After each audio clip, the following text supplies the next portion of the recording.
Okay, cool.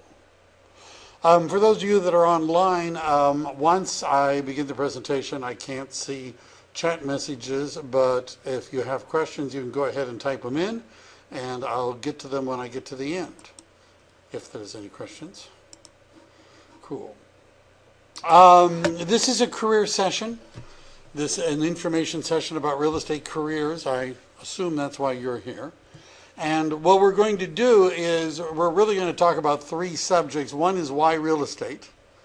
And what I mean by why real estate is usually if you're willing to take time off on a Tuesday evening to come to something like this, it's because you're looking for something new, something different, hopefully better in your business or professional life.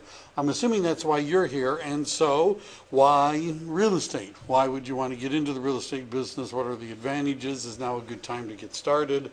We're going to talk about that. Another topic is how to choose an office to work with. If you've decided you want to get into real estate, the next question is with whom? There are a lot of different kinds of real estate companies, and they operate and are structured differently. And we'll look at some of the things that you might pay attention to in picking an office. And how to get started is what do you need to do to get a real estate license?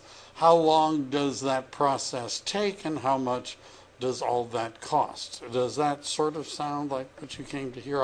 I hope so, because well, that's what I'm talking about. By why, we're going to start with why real estate. And if I didn't introduce myself, my name's Mike Devlin. I'm a productivity coach and trainer for Keller Williams Realty for Silicon Valley and San Jose. And I like to start with the idea of what can you do with a real estate license. You probably already know that if you had a real estate license, you could earn commissions helping people buy and sell residential property. I assume you probably guessed that. But it also applies to commercial. And the reason that I mention this is that oftentimes people will ask me, how do I get a commercial real estate license? I've had people say, I don't want to sell homes, I'm not interested in that. I only want to be involved in commercial or businesses, that sort of thing. How do I get one of those licenses? And the answer is there's no such thing. There's just a real estate license, and you can do residential and you can do commercial. You can also do loans. Not everyone who negotiates a loan for a commission has to have a real estate license. If you worked at a bank or a credit union or a large financial institution, you don't need to have a real estate license. But if you work for a mortgage broker, you need to have a real estate license. It has to be endorsed. I'll talk about that a little bit later, but you have to start with a real estate license. And then there's property management. Usually when I say property management, a lot of times people think of when you lived in the apartment complex, there was that couple at the end of the hall, the Nazi couple at the end of the hall that was, would write notes and stick them on your door if you left a towel on the balcony, that sort of thing. Well, that's property management, but that's not really what we're talking about. You don't need a license, by the way, to be a resident manager. But about 25 to 30% of all purchases in the state of California of 1 to 4 unit residential property, 25 to 30% are being purchased by non-occupant owners. That means the people who bought the property are not going to live there. Well, why would somebody buy residential property if they weren't going to move in and live there? Well, probably because they're going to rent it out. And the investor who buys the fourplex may not want to be the one who runs the ad in Craigslist and gets all the phone calls and makes appointments to show the units, and people don't always show, and negotiate the lease and to run the credit checks and get the phone calls when the plumbing isn't working and have to call the tenants when they're not paying, right? They don't want to do all that. They just want to get a check every month, and they hire real estate agents to manage the property for them. In our company, we don't do loans for a variety of reasons, but all of those other aspects we're involved in. What are the, why would you get into real estate? What are the advantages of being in a career in real estate? And one of the main things that I've heard over the years that I've been doing this is freedom and independence. Many years ago, a long time ago, I have to admit, I worked at this company, and what they did, I thought was sort of strange, right? The whole system they had was kind of odd, because what they did is they told all of us what time we had to be at work each day. It was like they had some sort of a rule, right? You know, that everybody had to show up at a particular time. And then they would tell you when you could go on break, and they would tell you when you could go to lunch and when to be back. And at the end of the day, they told you when you could go home, right? What's that called? That's called a job, right? Isn't that what a JOB, Journey of the Broke? I don't know. But being in real estate is not like having a job. You can walk around our office and open up doors and look in the cabinets, and what you will not find are time clocks that our agents punch. The being in real estate is like you are an independent contractor. It's much more like owning your own business than it is having a job. The people that are most successful in real estate are people that always wanted to have their own business, or people that have had a business, right? But usually it's people that wanted to own a business, because they're looking for freedom. And so that, you just make sure, we don't call you at 10 o'clock in the morning and say, hey, where are you, right? You understand? It's not that kind of a relationship. But every up, I've heard, can have a down, right? And the down, the disadvantage of freedom and independence is freedom and independence, right? There's an old saying that freedom is a gift not often wisely used. You know, I have this friend, and he worked at this company for a long time, and I asked him, how long have you worked here? And he said, ever since they threatened to fire me, right? That's when I started working, right? And you may have met people like that. They work just enough so they don't get fired, right? And then the company pays them just enough so they don't quit, right? And they work out this sort of sick arrangement. Well, that doesn't work very well in real estate, because I'm going to say it plainly, real estate is a non-salaried, commission-only profession, right? In other words, it can be a high-paying, hard job and a very low-paying, easy one, right? Because you have the ability to do with the business as you choose. I believe, however, for most people, certainly most people that make it to one of my career sessions, is that if you work as hard at this as you have for other people in the past, you're going to do a lot better than you did working for other people. Speaking of, what do you mean by doing financial rewards?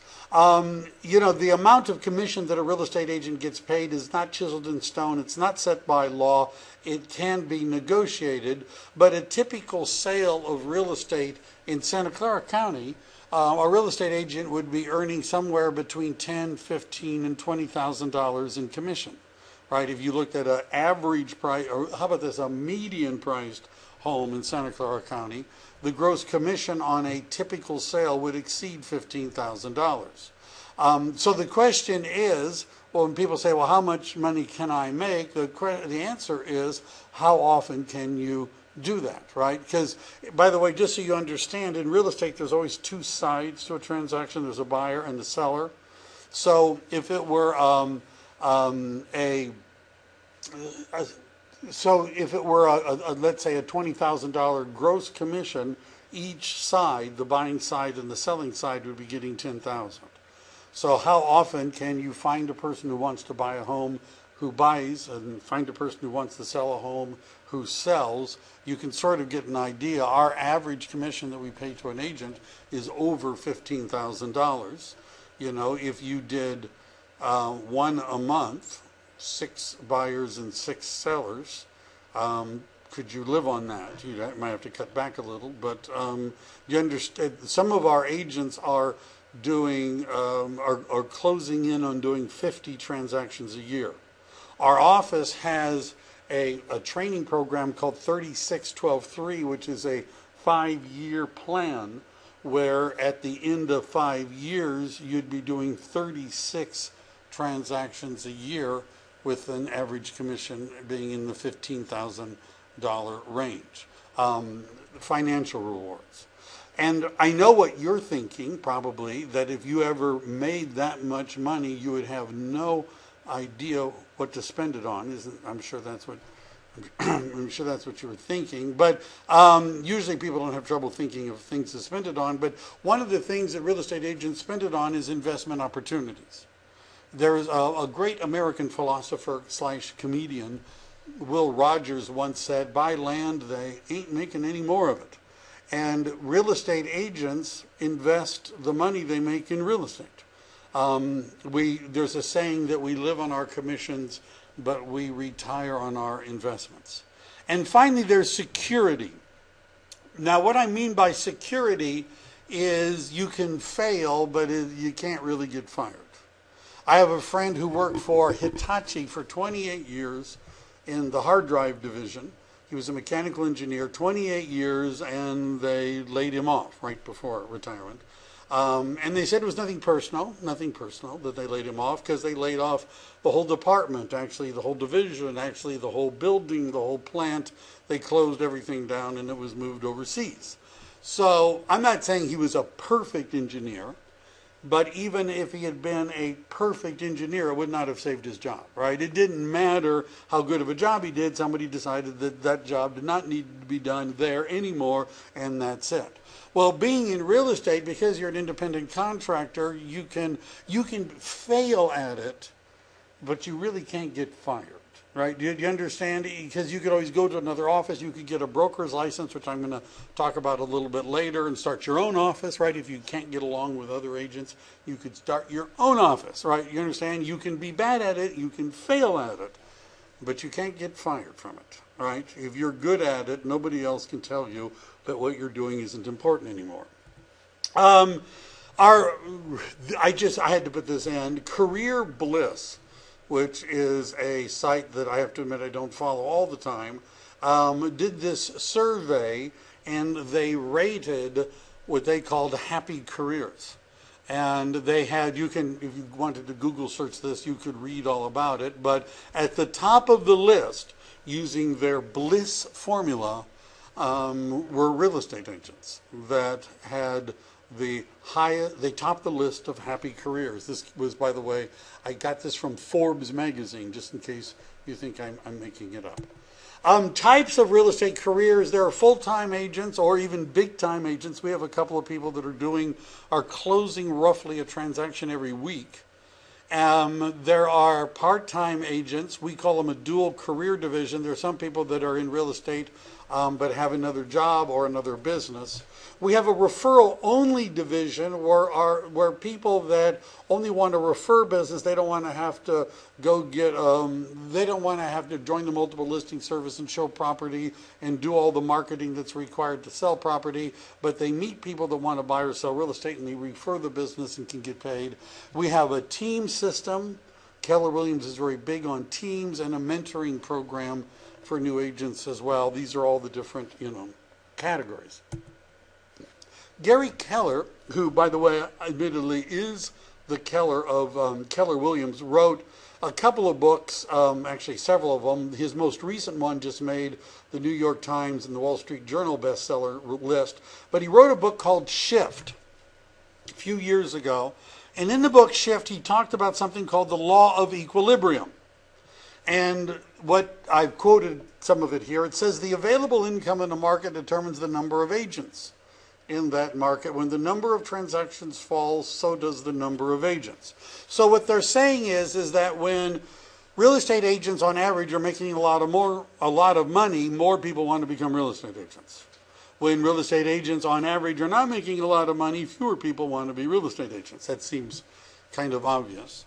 The low point of the income opportunity occurs when you have the most agents and the least amount of income, but this is the important part.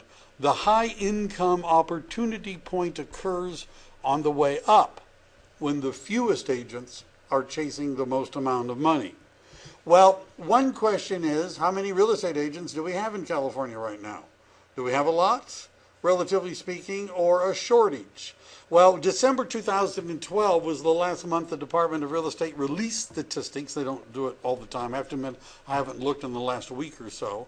And I got tired of going back in years. You have to go back 10 years before you find this few of real estate agents.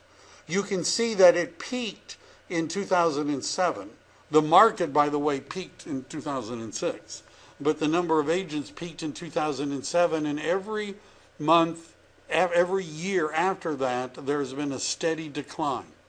I get a list from the Department of Real Estate every week of the number of everyone who's applied to take the state exam. In our county, it was 26 this week. Back in the day, it was several hundred, right? So this looks like a bad EKG, but it's something I borrowed from the book Shift. And what this shows is the income peaked probably in 2006, right? That's when it was like a feeding frenzy. But there's this time lag where, and by time lag, one part of the time lag is if you decided tonight you wanted to get your real estate license as fast as you possibly could, it's going to take about 3.5 months, right? Assuming you went as fast as you possibly could. Most people don't go as fast as they possibly can. So this time lag is really like a year or so, because it takes the market a long time to react. So in 2006, near the end of it, the market was falling, but the tsunami of real estate agents had not yet hit the beach, right? And you can, that point when the number of agents peaked in 2007, but the market was falling, is the average was at its bottom.